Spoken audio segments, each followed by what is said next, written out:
राधे दोस्तों, जय माता दी, हर हर महादेव। मैं प्रियंका सिंह आप लोग के लिए बहुत ही प्यारा सा शिव जी का भजन लेकर आई हूँ। सोहर तर्ज पे सुनिएगा, कैसा लगा कमेंट में जरूर बताइएगा। हर हर महादेव जरूर लिखिएगा। धन्यवाद।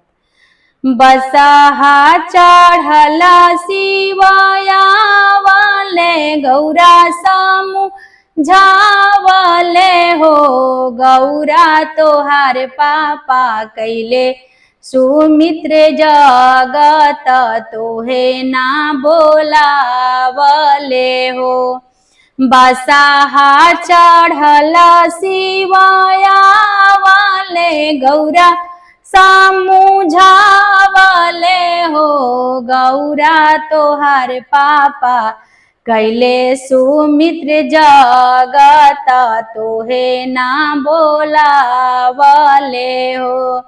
बिना रे बोलावल गौरा जी ना जइहा होई नया दरवानी हो। बिना रे बोलावल गौरा जी ना जइहा होई ना आदरवाना हो। रामायता ना बचना गौरा सुनेली सुनाही ना पावेली हो।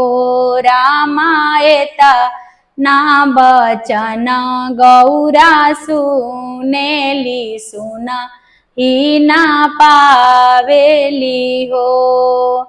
काना तर धैल कंध तर धैली लुगरिया त नैहर चाली दिहाली नु हो।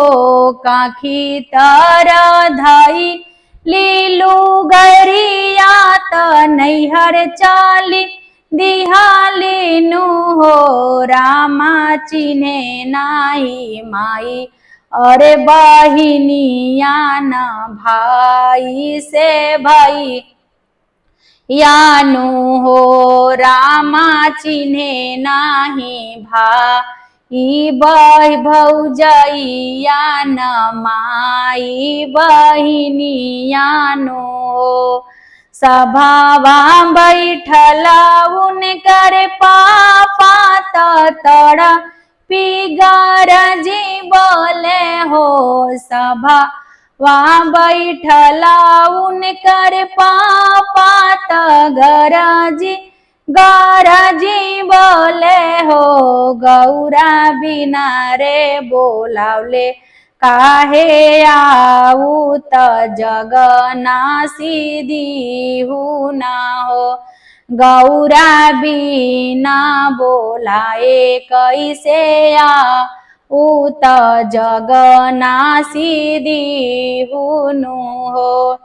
एतनी बचन गौरा सुनाली त सुना ही ना पवाली नु हो।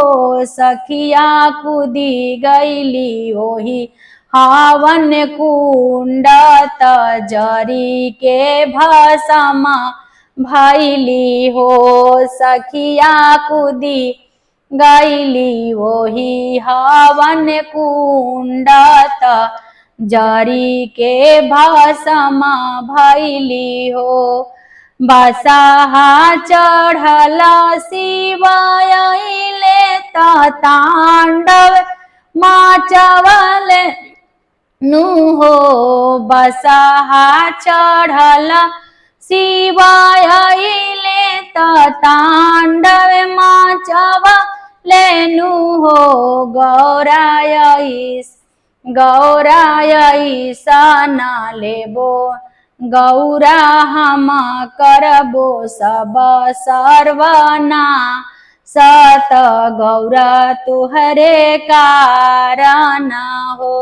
गौरा करी देबो हम सर्वना सत। गौरा तोहरे कारण हो। बसहा चढ़ला शिवया वाले गौरा समझावले हो। गौरा तोहर पापा कैले सुमित्र जगत तोहे ना लावले तो हे ना बोलावले हो।